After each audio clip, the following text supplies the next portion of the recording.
Affairs Minister Delroy Chuck to start the talks about constitutional reform. Mr. Golding said no, problems already. I'm Deon Jackson Miller. Thanks so much for joining me. Time for tea.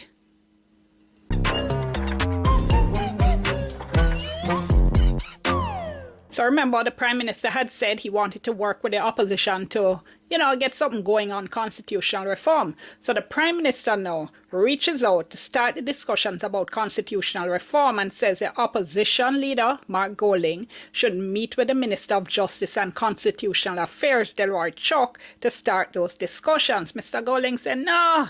The two are with meat. Now, a little context here. When the shadow cabinet was announced, we heard Mr. Golding had taken on the portfolio of constitutional affairs. So on the face of it, this would look like minister and shadow minister on a portfolio meeting together. Now, in the letter that the opposition leader wrote back to the Prime Minister, he said he accepts the only route to success in the constitutional reform effort is through authentic collaboration as demonstrated by former political leaders. For example, he said in opening the debate on the Charter of Fundamental Rights and Freedoms in 2010, then Prime Minister Bruce Golding outlined the imperative of partnering together in the reform process. Similarly, he said former Prime Minister P.J. Patterson wrote to you, that's Dr. Holness, and I, that's Mr. Golding, saying the solution to constitutional reform requires unity of purpose and action transcending partisan boundaries. And he says in moving from colonial status to political independence, there was constant interaction between Norman Manley and Alexander Bustamante,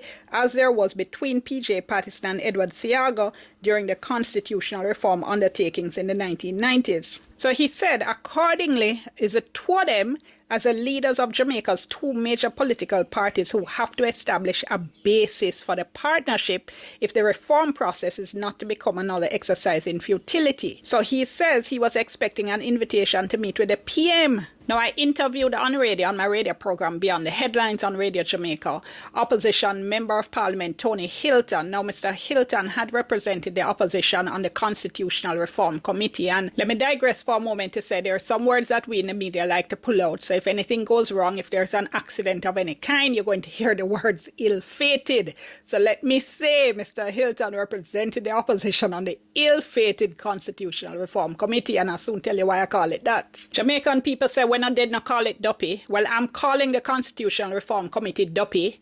If it's not dead, it should be. We should take it around the back and put it out of its misery and put all of us out of our misery. But having said that, as I said, I spoke to Tony Hilton and asked him why the opposition leader said he wouldn't meet with the Justice Minister.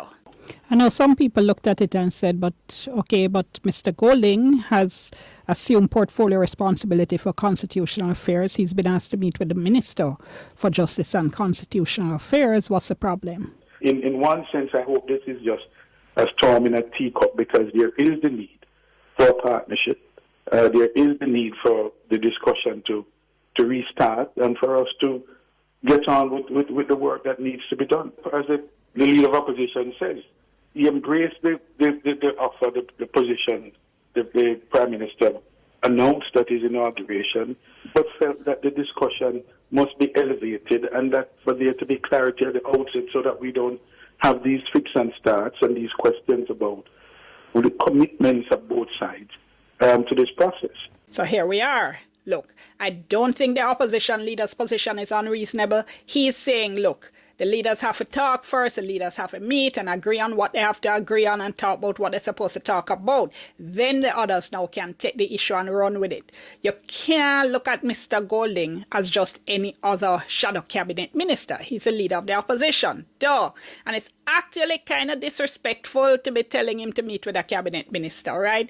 His taking on the constitutional affairs portfolio was, I think, a signal to say the opposition is taking this thing seriously. The position Mr. Golding is taking, by the way, is not unusual in either government or politics. So, for instance, if we're having a cabinet minister on either my radio or a TV program, they'll ask who will they be on with, and they will tell you point blank they won't come on with somebody they see as being very junior to them. Now, that happens all the time. also, if you're planning a meeting and you want to make sure you can actually make progress, make some decisions, people like to meet with people of equal powerful status and rank, because, you know, on some issues it's a waste of time talking to people at lower ranks because they can't necessarily make certain types of decisions. So I didn't think this was a great first move by the Prime Minister, and as I said, it kind of smacks of disrespect to the opposition leader. So let's see what happens now. Because whatever happens from here, they need to scratch that whole constitutional reform process and start again from scratch.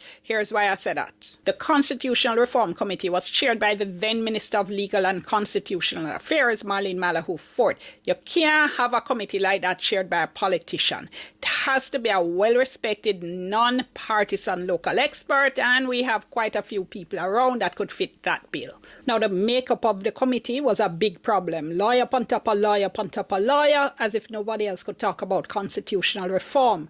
A constitution is supposed to set out what people want for the country, the people's aspirations for the country. Sure, lawyers have an important role to play, but they're not the only people who matter. It's not about lawyers talking legal talk like say nobody can understand what a constitution is or what they want it to do, right? Remember, if that is a starting point, the process is doomed from the start. Remember, you know, this is how we got the Constitution. We now have the 1962 Independence Constitution. A few men locked up in a room and decided what they wanted for the country. Constitutional scholar Simeon McIntosh called it a few men meeting in secret conclave. There weren't any public meetings, weren't any town halls, nothing like that. There were some submissions taken, but the kind of public conversation, educating the population about the issue, and then getting their views, that did not happen. We always have to remember that. The people, broadly speaking, were locked out of the making of the 1962 Constitution, and we have to make sure that does not happen again. I'm not saying this latest attempt at constitutional reform was as bad as what happened in 1962. It wasn't,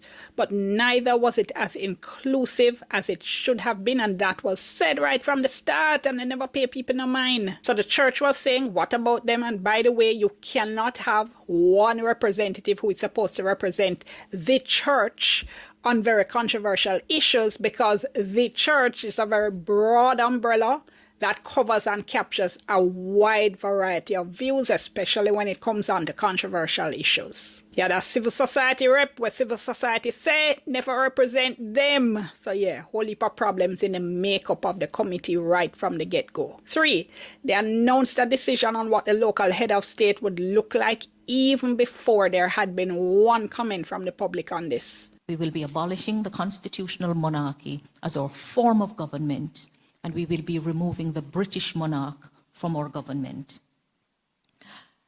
When that is done, it's to be replaced by a formal head of state for the Republic of Jamaica, a president. So let me state that again.